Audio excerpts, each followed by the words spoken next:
Bom dia, meu nome é Vitória e a gente ficou com o GT 79, Transtornos do Espectro Autista, Pesquisas em Saúde e Educação. Os componentes do grupo são a Emily, a Evelyn, o Lucas, o Vitor Hugo e eu.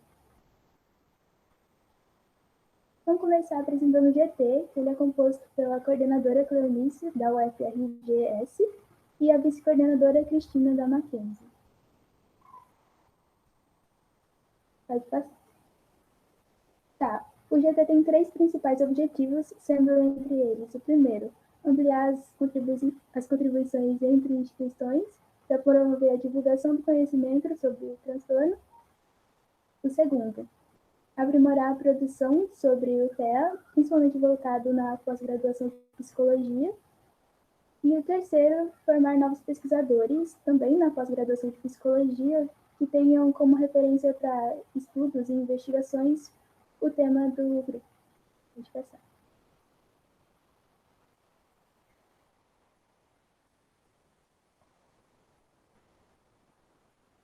Isso. A história do GT, como ele foi criado, começa em 2014 e desde esse ano ele se caracteriza por ser interdisciplinar.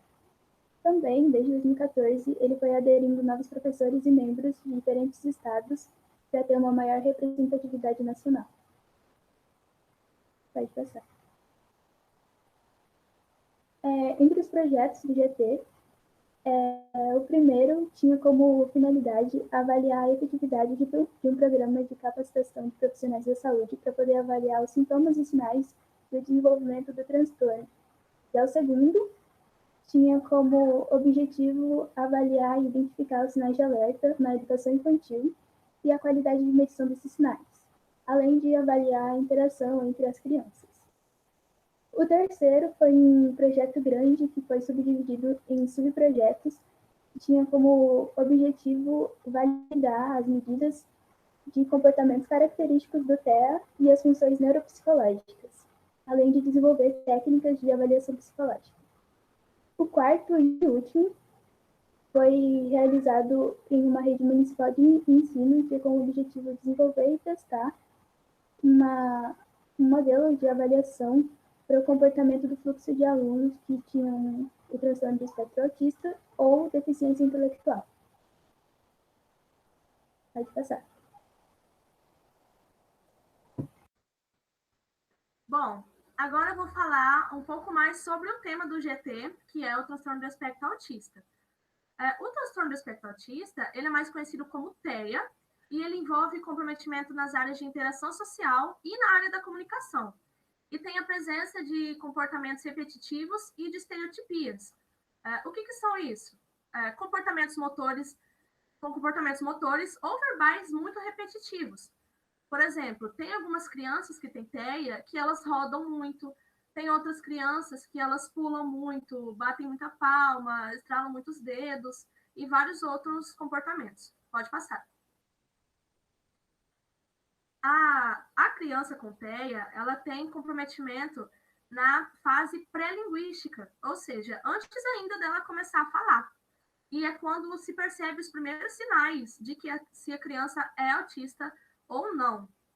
O TEA tem como característica a falta de espontaneidade e a reciprocidade nas interações sociais, que é quando a criança ela não aponta as coisas, ela não mostra o que ela quer para os pais dela, e já é comum ver isso nos bebês, que os bebês, desde que a criança já nasce com TEA, ela não reage a brincadeiras, ela não atende pelo nome, ela não olha nos olhos.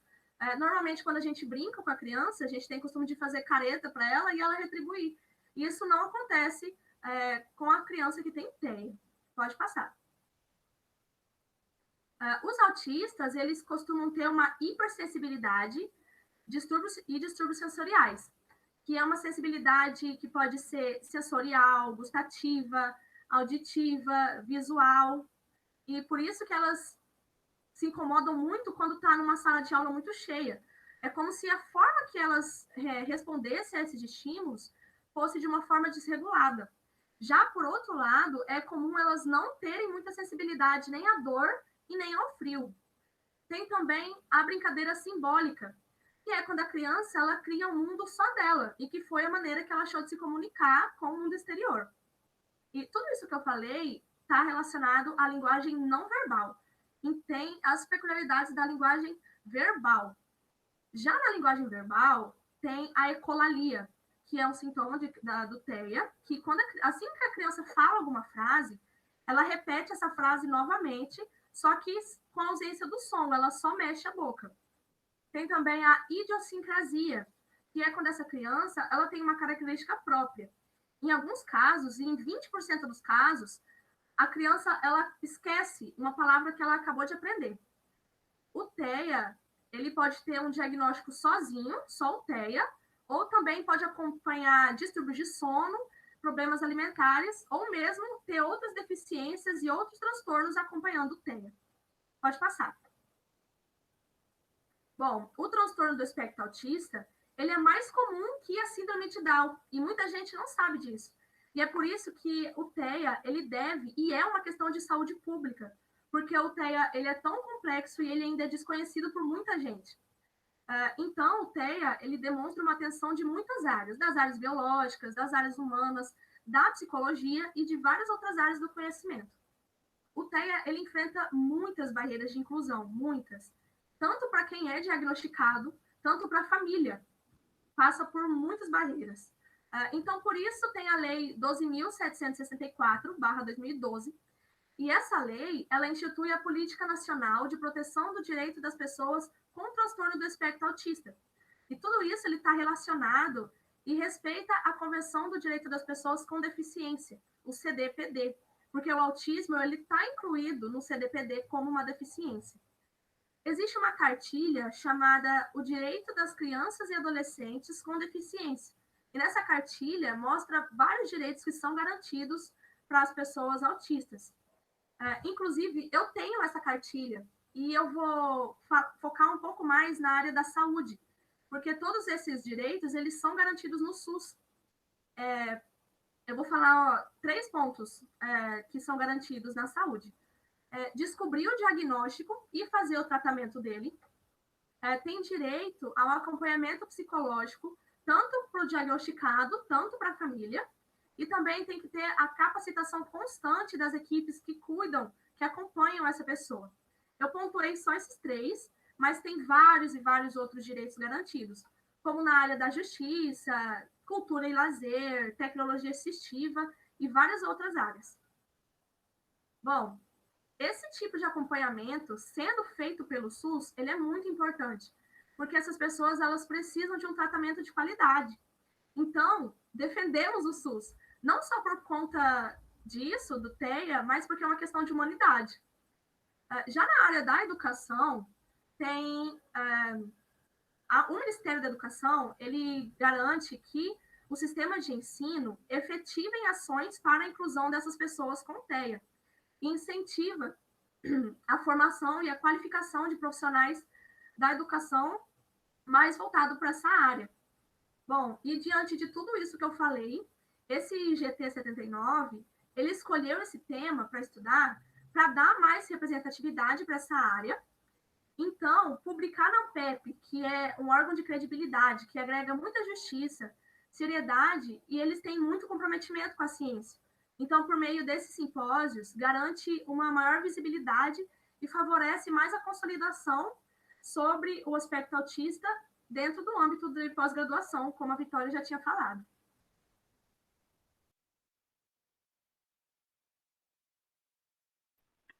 Bom dia, espero que esteja todo mundo bem. Então, como primeiro artigo, a gente escolheu Processos de Leitura em Educandos com Autismo, estudo de revisão. A gente tem aqui como autoras a Débora Regina de Paula Nunes e a Elizabeth Cíntia Walter. Pode passar. Os processos de leitura em educandos com autismo. Os problemas de aquisição de leitura são registrados em diversos países do mundo.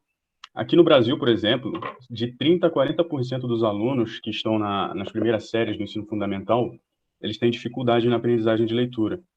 E com base nesses dados, as agências governamentais de pesquisa, elas tentam formular algumas ações, como curso de formação e capacitação dos professores e programas interventivos de leitura. Aqui no Brasil, o governo federal ele ampliou de 8 para 9 anos a duração do ensino fundamental, além de lançar políticas de formação continuada e aprimoramento de materiais didáticos, como alfabetização nas escolas. E essas ações governamentais, elas são avaliadas em exames nacionais, como, por exemplo, a Provinha Brasil, a Prova Brasil, o SAEB, que eles têm a visão de monitorar a aprendizagem nas redes públicas. Mas, no entanto, as pesquisas, elas revelam que são insatisfatórios os resultados que são obtidos pelos alunos nas questões da leitura. Esse fraco desempenho, ele pode, além de outros fatores, estar relacionado às práticas de ensino que são pouco eficazes. Nos Estados Unidos, o governo federal criou em 1997 o Conselho Nacional de Pesquisa em Leitura, que é para poder avaliar programas interventivos de leitura que são descritos em pesquisas científicas. Um grande número de estudos publicados, desde a época de 1960, ele foi analisado por pesquisadores, professores, e o objetivo do grupo foi identificar como as crianças aprendem a ler, quais os programas interventivos de leitura são mais eficazes, quais os métodos de leitura podem ser utilizados em escolas e lacunas na literatura. E isso foi para tentar propor novas pesquisas na área de leitura. De acordo com um relatório que foi apresentado pelo NRP no ano de 2000, as melhores práticas no ensino de leitura são as que empregam estratégias que têm a visão de desenvolver 5 habilidades, que é a consciência fonológica, a consciência fônica, a fluência, o vocabulário e as estratégias de compreensão leitora. Pode passar. Os processos do desenvolvimento típico da leitura. A aprendizagem da leitura ela é uma habilidade complexa que ela envolve processos linguísticos e cognitivos. E dentre essas abordagens teóricas que se discutem os componentes da leitura, destaca-se o modelo simples, que foi proposto por Golgi e Tamer. E nesse modelo, a compreensão leitora ela é definida como um produto de interação para a decodificação de palavras e a compreensão do significado dessas palavras. A decodificação ela é quando converte símbolos gráficos em sons. Então, ela é uma habilidade que é especificamente aplicada à leitura escrita. Na perspectiva de Fritz, no processo de decodificação ou do reconhecimento da palavra, o leitor ele faz uso de 3 estratégias, que é a estratégia logográfica, a estratégia alfabética e a estratégia ortográfica. Na logográfica, que é a primeira, são características de leitores iniciantes. A palavra ela é tratada como um símbolo, que tem pouca atenção dispensada entre as letras que vão formar os vocábulos. Desse jeito, a criança ela aprende a ler de uma maneira visual direta, e ela toma como referência as características como o tamanho da palavra, as cores que foram utilizadas, o formato e o cenário que aquela palavra ela apresenta. Na estratégia alfabética, que é onde ocorre a decodificação, o leitor ele tenta reconhecer as palavras por meio da associação grafema-fonema, que é a transposição dos símbolos gráficos em símbolos falados. Nesse processo, a sequência grafêmica ela é segmentada em unidades menores e convertidas em sons, para depois fazer a junção dos segmentos fonológicos e produzir a pronúncia da palavra. A leitura alfabética ela demanda um prévio reconhecimento do princípio alfabético, que permite ao leitor ler somente palavras regulares. A leitura que ela é bem sucedida nos vocábulos irregulares, ela é viabilizada pela estratégia ortográfica, que é compreendida como uma junção da estratégia logográfica, que é o reconhecimento instantâneo, junto com a alfabética, que é a análise sequencial. Essa etapa ela é caracterizada pelo processamento visual direto das palavras, quando o reconhecimento ele se torna possível na medida em que a criança dispõe de um léxico mental ortográfico, que é quando o nosso cérebro ele armazena palavras, armazena as expressões. Desse jeito, a pronúncia ela é resgatada a partir desse léxico, sem a medição fonológica. No processo de decodificação de palavras, 3 componentes essenciais à leitura são necessários, que é a consciência fonológica, a consciência fonêmica e a fluência. No primeiro, são as habilidades silábicas, que permite à criança a identificar, a manipular, as sílabas nessas palavras, assim como também conseguir reconhecer rimas. Em termos cognitivos, essas habilidades fonológicas são mais simples. Em crianças com desenvolvimento típico, a consciência fonológica ela é adquirida entre os 4 a 5 anos de modo espontâneo, sem que seja necessário uma instrução formal à escrita alfabética. Já na consciência fonêmica, que é a consciência de que a língua ela é formada por unidades sonoras, precisa de uma instrução formal ao sistema alfabético já. Isso acontece porque, diferente das sílabas isoladas, os fonemas isolados eles são mais difíceis de se compreender, sendo que alguns deles não são constituídos como segmentos acústicos independentes. E a fluência, que é a habilidade de ler textos com velocidade e precisão, de forma que se consiga estabelecer uma conexão entre o reconhecimento e a compreensão da palavra que está sendo escrita. Mecanismos como a taxa de decodificação e processamento de palavras estão incluídos nesse processo. Pode passar. A leitura em educandos com autismo. De 5 a 10% das pessoas que possuem o TEA, elas apresentam habilidades de decodificação que são expressivamente superiores às de compreensão leitora. E essa condição, ela se chama hiperlexia, que ela é marcada por padrões compulsivos de leitura, que meio que desqualificam a linguagem escrita como uma ferramenta de comunicação. Então, as crianças que possuem hiperlexia, elas tendem a tratar a leitura como um problema estatístico, no qual elas buscam a regularidades entre letras e sons, mas não se atentam ao significado das palavras. Crianças com autismo, elas tendem a apresentar déficits na integração de informações para entender os sentidos. Elas têm dificuldade de recuperar e integrar significados que são necessários para a compreensão da leitura, incluindo a capacidade de traçar relações entre o conteúdo com conhecimentos prévios. Em textos narrativos, um exemplo, a capacidade em discernir os pensamentos, dos sentimentos dos personagens, pode, em parte, explicar o fraco desempenho na compreensão. Dessa mesma forma, as pessoas que possuem o TEA apresentam dificuldade na compreensão textual. E 3 fundamentos teóricos foram propostos pela comunidade científica para conseguir explicar o desafio das pessoas que apresentam o TEA, que é a teoria da coerência central, a teoria da disfunção executiva e a teoria da mente. A coerência central ela é a habilidade de ligar detalhes em uma só ideia. Essa habilidade ela é considerada deficitária em pessoas que têm o TEA e demonstra prejuízo na compreensão leitora por apresentar dificuldades em resumir, em destacar pontos mais relevantes em textos, assim como entender a ideia central do texto. A teoria da disfunção executiva sugere que essa população ela apresenta dificuldades em organizar e planejar e monitorar comportamentos. E esse déficit ele impacta na compreensão leitora, uma vez que isso interfere nas habilidades como a capacidade de organizar a informação, como, por exemplo, sequenciar eventos de uma história. O terceiro, ele sugere que pessoas com autismo apresentam dificuldade em compreender a perspectiva alheia, como a teoria da mente deficitária.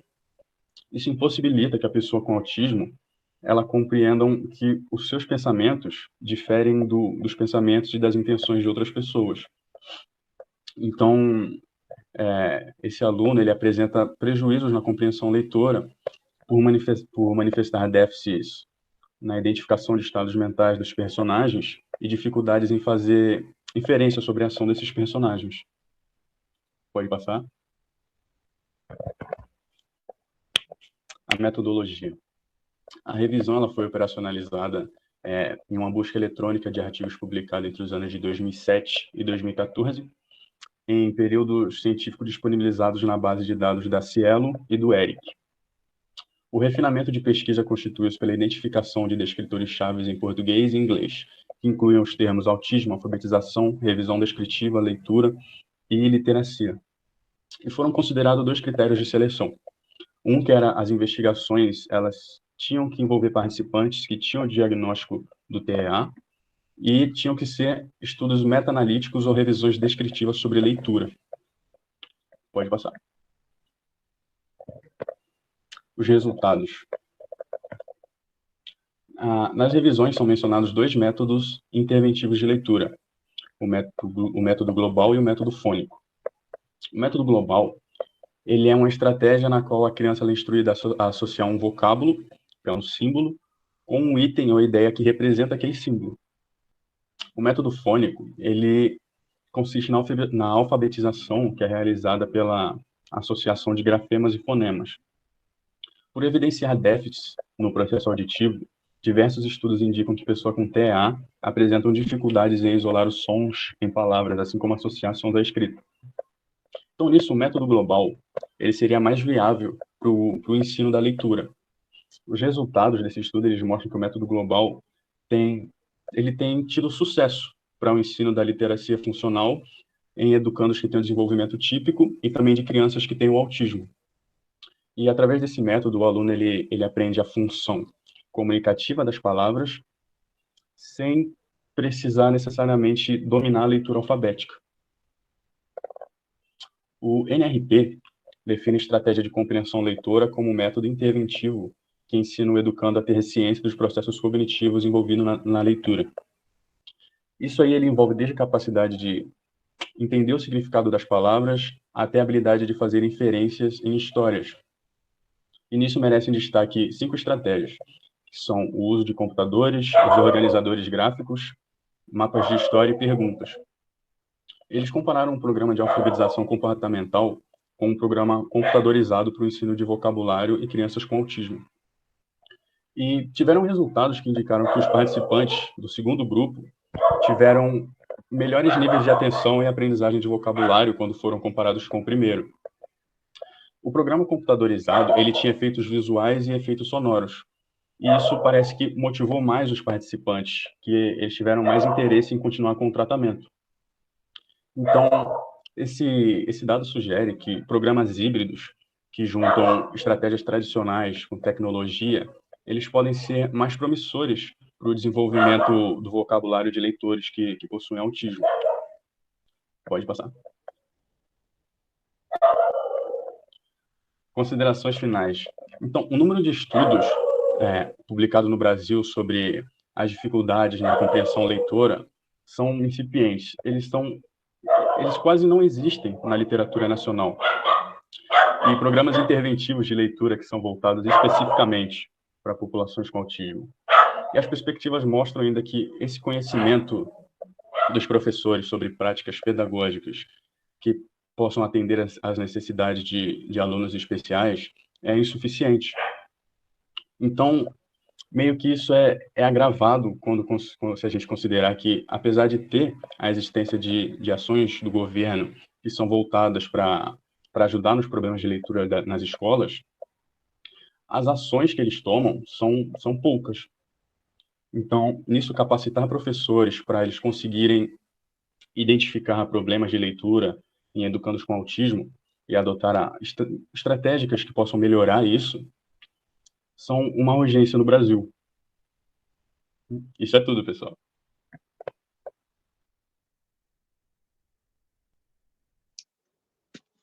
E aí, pessoal, tudo bem? Eu sou o Lucas e vou falar um pouco sobre o artigo 2, que trata das contribuições do uso da comunicação alternativa no processo de inclusão escolar de um aluno com transtorno do espectro do autismo. Esse artigo ele tem 2 autoras. Uma delas é a Cláudia Miharu Togashi e a outra é a Kátia Crivellenti de Figueiredo Walter. Pode passar, fazendo favor. Tá, antes de entrar no assunto que vai ser tratado, né, no artigo propriamente dito, eu queria só estabelecer o significado de algumas das siglas que eu vou utilizar durante a apresentação. Desde já eu adianto que nem todas estão aqui, mas as principais estão. A primeira delas é a CAA, que se refere à comunicação alternativa ampliada, que é uma sub-área dentro da TA que utiliza sistemas e recursos com o intuito de ajudar os indivíduos que não possuem uma fala funcional. A TA, que é a tecnologia assistiva, é uma área responsável por fornecer serviços e recursos às pessoas que têm diversos tipos de dificuldades, como motoras, sensoriais, cognitivas ou até mesmo de comunicação. O PECS é uma sigla em inglês que diz respeito a um método que utiliza cartões de comunicação para poder demonstrar um objeto, uma ação desejada, ou até mesmo para poder formular frases simples ou expressar emoções. Já o PECS adaptado é uma versão modificada, né, desse método, e ela foi modificada, né, foi alterada por uma das autoras do artigo, isso segundo a metodologia de ensino do CFN, que é o Currículo Funcional Natural. Pode passar, por favor. Tá bom. Para poder introduzir esse artigo, a gente pode primeiro falar sobre o surgimento dele, que ocorreu quando uma das pesquisadoras trabalhou como assistente em uma pesquisa maior, né, que planejou, implementou e avaliou um programa com o intuito de capacitar professores que atuavam em salas de AEE. Essas salas de AEE são salas que lidam diretamente com atendimento educacional especializado, isso dentro da cidade do Rio de Janeiro. O intuito desse primeiro artigo, né, desse artigo maior, era fazer com que esses professores usassem o PECS adaptado e que isso fosse feito especificamente no ensino de alunos que estão dentro do espectro e que não possuem uma fala funcional. Por isso, ela estabeleceu, né, um artigo que focasse principalmente na experiência de um único aluno, né, que é o Guilherme. Um dos outros grandes assuntos que são abordados assim dentro desse artigo é a possibilidade de inserir pessoas com deficiência no ensino regular. Muito se discute em relação a isso, se é uma possibilidade, né, se é algo que é possível de ser feito, e quais são as melhores estratégias para que os indivíduos que possuem algum tipo de deficiência se beneficiem desse processo, né? Para as autoras do artigo, existem algumas dificuldades que podem atrapalhar esse processo de inserir pessoas com deficiência no ensino regular, principalmente quando a gente fala de pessoas que têm o TEA, como o comprometimento da comunicação, né, que alguns têm a dificuldade de interação social, ou também a presença de um padrão restrito e repetitivo, né, muito repetitivo de comportamento, o que pode gerar, em alguns casos, uma certa discriminação e indiferença em relação aos colegas de turma. Contudo, para duas das autoras que fazem parte do GT também, é muito importante que isso seja feito, porque pode estimular a capacidade interativa dessas pessoas, né, que têm o TEA. E isso também pode impedir que elas cresçam vivendo uma realidade de isolamento contínuo, o que não é favorável para o desenvolvimento delas. Esse processo pode também beneficiar não somente as crianças que têm o TEA, como também as outras, porque pode ensinar elas desde cedo a conviver e aprender com as diferenças, né, com crianças que são diferentes delas. E aí, para poder fazer isso, né, a CAA, ela se mostra muito eficaz. E em diversos artigos que estão sendo produzidos, ela atinge efeitos que são muito consideráveis nesse processo, né? Pode passar. Esse artigo, ele vai abordar 2 estudos, né? E aí, primeiramente, eu vou falar sobre o estudo 1, e aí, para poder dividir certinho, assim, ficar bem claro, quando eu estou falando de cada um dos estudos, eu decidi que os slides que falam sobre o estudo 1, eles estarão com uma cor rosa ou vermelha, depende de como cada um enxergar isso, e aí os slides que falarem sobre o estudo 2 estarão com uma cor roxa. Pode passar, fazendo favor. Tá.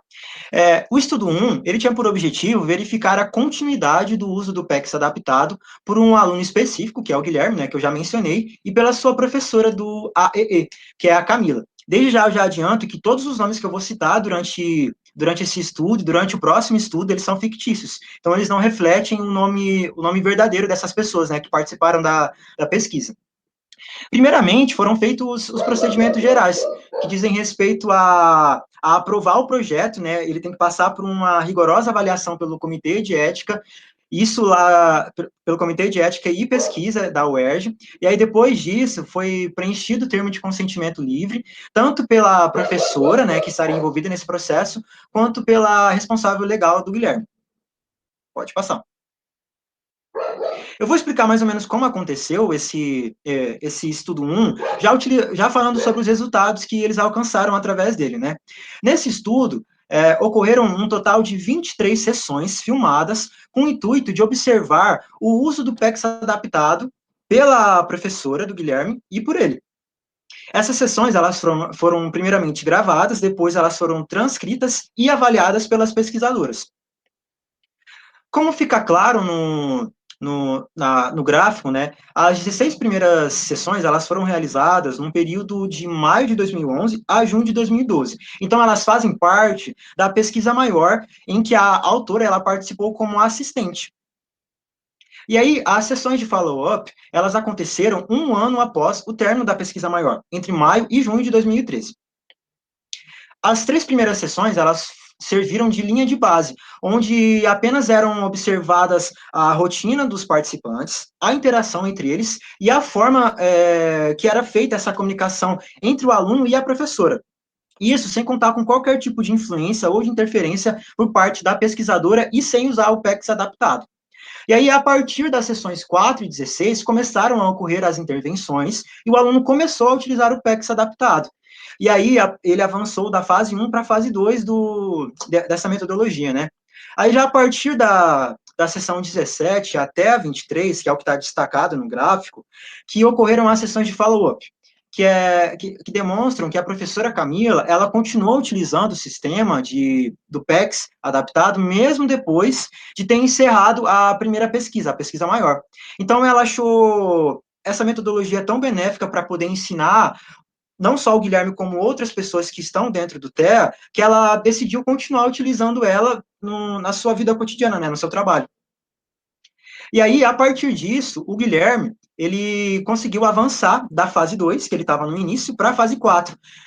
Então, ele já conseguia estruturar frases simples, utilizando as figuras. Então, ele conseguia dizer quando ele queria alguma coisa, quando ele estava sentindo alguma coisa, ou quando algo incomodava ele. Então, qualquer tipo de frase simples, ele já conseguia estruturar. Uma coisa que eu esqueci de mencionar é que, no começo, ele não conseguia ter nenhum tipo de comunicação verbal.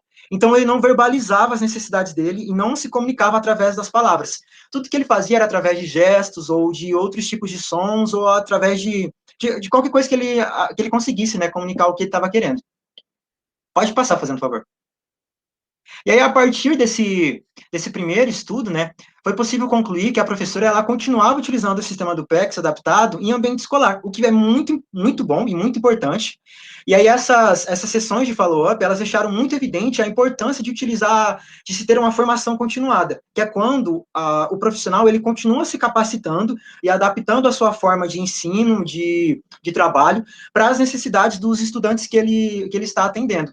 Então, quando ela se deparou com um estudante que está dentro do TEA, ela adaptou a forma de ensino que ela aprendeu durante a graduação e durante alguma especialização, ou algo desse sentido, para poder atender a necessidade específica que ele tinha.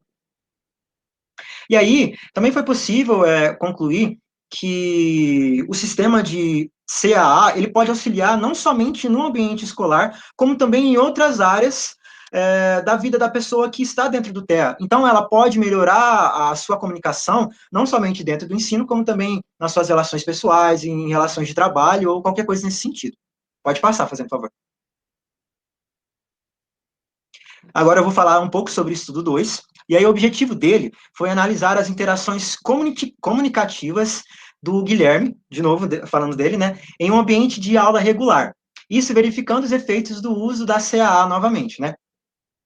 Aí, nesse segundo estudo, a gente muda um pouco os participantes. O Guilherme, ele permanece, mas agora sai a professora que estava auxiliando ele diretamente, e entra a Aline e a Fernanda. De novo, esses nomes são fictícios, né? A Aline, ela é uma professora regente da turma, e ela não possui nenhum tipo de conhecimento prévio sobre o CAA, e ela relatou que nunca tinha trabalhado atendendo especificamente um indivíduo com TEA. Já a Fernanda, ela era uma estagiária que tinha sido recentemente contratada pela Secretaria Municipal de Educação do Rio de Janeiro, com o intuito de auxiliar diretamente o Guilherme para poder desenvolver as atividades e as coisas que ele fosse fazer dentro da escola. Contudo, ela relatou que não recebeu nenhuma instrução e nem orientação por parte das pessoas que contrataram ela para poder exercer essa função, o que provavelmente é muito maléfico para que isso ocorra de um jeito legal, né? Pode passar, fazendo favor. De novo, eu já vou explicar mais ou menos como funcionou isso, já falando dos resultados. Ocorreram sessões, assim como no primeiro estudo, e aí elas também foram gravadas, foram transcritas e depois foram avaliadas pelas pesquisadoras. E aí a gente pode observar nesse primeiro gráfico que nas sessões de base, que é da 1 a 4, houve pouca interação entre o Guilherme, assim, pouca ou nenhuma, entre ele e a professora e a estagiária. E aí isso se manteve também nas sessões 5 e 6, que já contavam com intervenção por parte das pesquisadoras, e também quando ele já estava utilizando o PEX adaptado, né? E aí, a partir da 7ª sessão, essas interações elas começaram a aumentar, mas logo na 9ª, elas zeraram de novo. E aí, as pesquisadoras relataram que isso provavelmente se deve ao fato de que, nesse dia, a professora regente, que é a Aline, ela faltou na aula, né? E a estagiária teve que ajudar a diretora do colégio a cuidar dos alunos, então ocorreu toda uma situação que era fora do comum. E aí, muito provavelmente por isso, ele não conseguiu lidar muito bem com aquilo e não interagiu com nenhuma das duas, né? E aí, já na 10ª, que foi a próxima sessão, a gente consegue perceber um aumento significativo de interação entre ele e a estagiária. Isso se deve provavelmente ao fato de que nessa sessão foi proposta uma atividade em que eles deveriam utilizar quebra-cabeças. Então, ele utilizou de um quebra-cabeça para poder desenvolver a atividade. E aí, enquanto ele montava as figuras e isso esse processo ia dando certo, ele comunicava isso para a estagiária, que estava sentada do lado dele, acompanhando ele diretamente, né? E aí, sempre quando ele encontrava alguma figura, ou quando ele conseguia montar o quebra-cabeças corretamente, ele comunicava isso. É por isso que tem esse grande salto na comunicação entre ele e ela. Pode passar, por favor. Já no segundo gráfico, a gente pode perceber que as duas profissionais estavam atuando diretamente com ele, né? E aí é engraçado que a partir do momento em que a estagiária ela começou a estar presente, né? Porque ela foi contratada a partir da 5ª sessão. A partir desse momento, o aluno ele passou a interagir muito mais com ela do que com a professora. E isso provavelmente ocorreu porque a professora passou a deixar de dar uma atenção maior para ele e começou a focar mais nos outros estudantes, enquanto a estagiária cumpria com esse papel que antes era inteiramente dela. E aí o Guilherme ele só volta a ter algum tipo de interação com a professora regente lá na sessão 8, e isso provavelmente se deve ao fato de que a Fernanda, que é a estagiária, ela faltou nesse dia, então não havia outra pessoa que fosse interagir diretamente com ele. E aí a professora tem que voltar a exercer o papel que ela fazia no começo, né? Pode passar, fazendo favor. Aí agora, nesse terceiro gráfico, eu vou passar de um jeito bem geral nele, né? E aí a gente consegue observar que, ao longo das sessões, ele mesclou muito com quem ele estava interagindo. Ora, ele interagia com a professora regente, né? Principalmente no começo das sessões e quando a estagiária não estava presente, e aí, a partir do momento que ela entra em cena, ele começa a interagir muito mais com ela do que com a professora regente. Pode passar, fazendo favor. A partir desses dois estudos, a gente conseguiu concluir algumas coisas. Dentre elas, isso falando especificamente do segundo estudo, né, que a atuação da professora regente ela era muito mais evidente quando a estagiária ainda não estava presente. Isso, como eu já mencionei, devido ao fato de que ela tinha que dar uma atenção especial para ele conseguir desenvolver as atividades, para ele não ficar meio que à parte do restante da turma, né? E aí, a partir do momento em que a estagiária ela começou a participar das sessões, o contato dele começou a ser muito mais com ela do que com a professora regente. E aí, essa interação que eles tinham antes, ela diminuiu consideravelmente. E essa prática, assim, de deixar que a estagiária exerça essa atividade de ensino, de acompanhamento mais cuidadoso com o estudante que tá dentro do TEA, né, ela é muito, muito comum nas escolas, porque a professora regente ou o professor regente normalmente dá muita atenção para o estudante que tem alguma necessidade especial, só enquanto ele é a única pessoa que pode fazer essa função, né, a partir do momento que tem outra pessoa para poder fazer isso, eles entregam totalmente essa função para o estagiário ou para os mediadores, né, que são como as pessoas que são contratadas para exercer essa função, que são chamadas lá no estado do Rio de Janeiro, e aí eles deixam o estudante com TEA ou com qualquer outro tipo de necessidade especial de lado e focam completamente no restante da turma. E aí, isso também serviu para poder observar que, embora o uso do PEX adaptado ele foi muito mais significativo no primeiro estudo, que foi uma situação à parte, que não foi no ensino regular, né, a gente também pode entender ele como um instrumento muito importante para poder auxiliar no desenvolvimento da comunicação de pessoas que têm o TEA. Então, a gente pode olhar para ele como uma ferramenta muito importante e que pode trazer diversos benefícios para essas pessoas desenvolverem a sua comunicação e para elas lidarem com outras pessoas, não só dentro do ambiente de ensino, mas como também em ambiente de trabalho, nas suas reações pessoais, né, e em outras áreas. E, basicamente, as conclusões que as autoras obtiveram foram essas. Agora eu vou passar para minha colega que vai falar sobre o próximo artigo. Bom dia, gente. Eu vou apresentar o terceiro artigo que nós escolhemos, e esse tem como título A Competência Social, Inclusão Escolar e Autismo, um estudo de caso comparativo. A autora desse trabalho é a coordenadora do GT, a Cleonice Alves Barbosa. Bom, a partir de determinada idade, as crianças, elas param de conviver apenas com seus familiares e elas precisam passar a conviver com outras pessoas, para que elas consigam desenvolver capacidade de interações sociais e desenvolver aspectos cognitivos e de sociabilidade. E aí, é a partir dessas interações que vão emergir as competências sociais dessa criança. Mas o que é essa competência social? É a habilidade que essa criança vai ter de lidar com o ambiente, com as pessoas que ali estão inseridas, e desenvolver, por exemplo, capacidade de sociabilidade, de conversar, de interagir com outras pessoas. E aí, como a Evelyn disse no início da nossa apresentação, as crianças enquadradas no espectro autista, elas têm algumas barreiras na inclusão. Esse trabalho, especificamente, ele vai abordar essas barreiras na inclusão escolar. Então, a resistência, as informações equivocadas e as faltas de políticas públicas, elas vão muitas vezes ser uma barreira para impedir que crianças com o transtorno do espectro autista permaneçam no ensino comum. E, assim, é muito importante discutir esse assunto, porque é muito importante que essas crianças, elas sejam incluídas no âmbito escolar, para que elas possam desenvolver essas habilidades de interações sociais, e que, no futuro, elas não sofram com a exclusão, né? Tá, faltou os slides dos objetivos.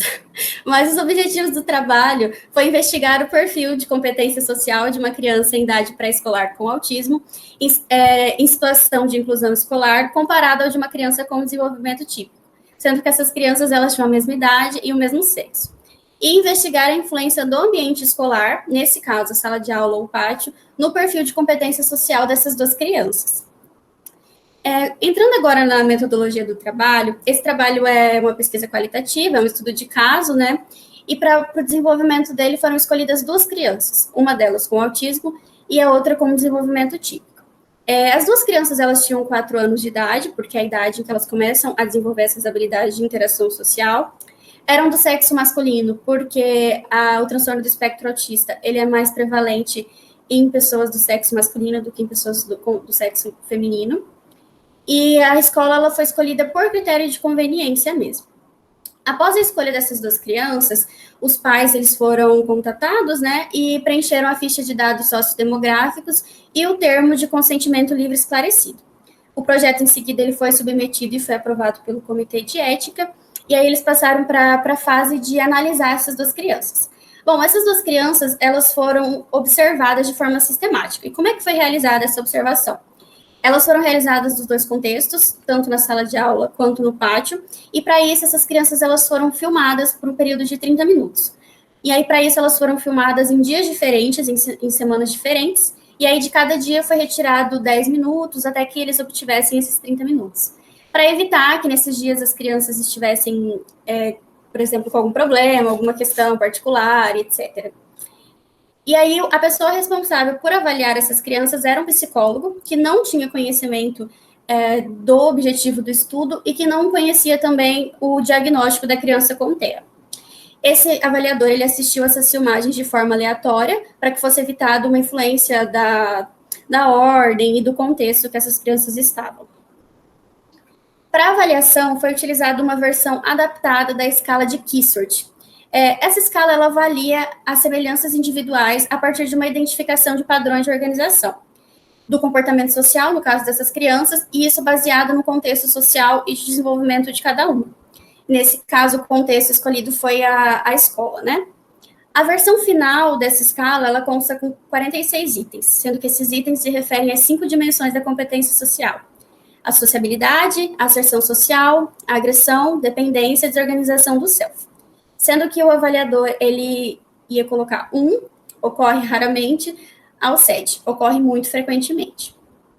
Eu vou exemplificar agora, e aí essa primeira tabela, ela se refere às 3 primeiras dimensões avaliadas: sociabilidade, asserção social e desorganização do self. Sendo que a sigla AU é referente à criança com autismo e a sigla DT, a criança com desenvolvimento típico. O P significa pátio e a sigla S significa sala de aula. E ali do lado a gente vai ter alguns itens, né? Então, esses itens, eles vão ser situações, características a serem avaliadas dentro dessas dimensões.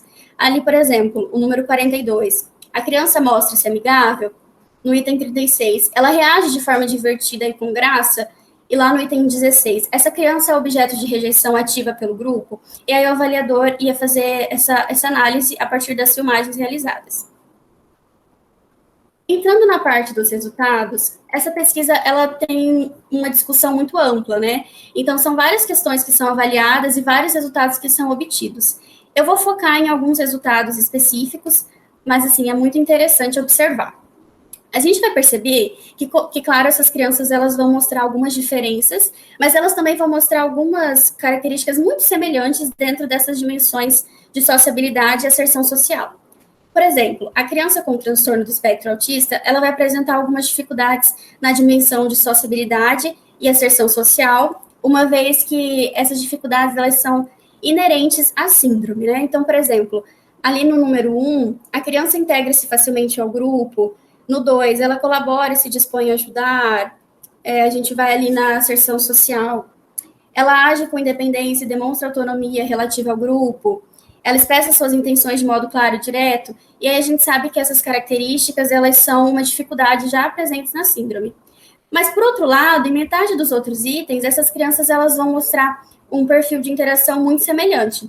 O que indica que, muito diferente do que as pessoas pensam, do que as pessoas falam, as dificuldades características do TEA, elas não impedem completamente que essas crianças desenvolvam habilidades de sociabilidade, de cooperação, de asserção dentro do âmbito escolar. Então, por exemplo, o item 3 e o item 7, eles vão mostrar que essas crianças, elas podem ser incluídas, elas podem ser aceitas e elas podem ser consideradas pelos colegas, né? Uma vez que o item 3, ele vai falar, os outros perguntam, eles pedem a sua opinião. E no item 7, essa criança aceita sugestões, opiniões ou pedidos dos seus companheiros. E aí a gente percebe que essas crianças, elas conseguem conviver, elas conseguem ser incluídas nas brincadeiras e na sala de aula com as outras crianças. Nessa segunda tabela, as dimensões avaliadas é a agressão e a dependência.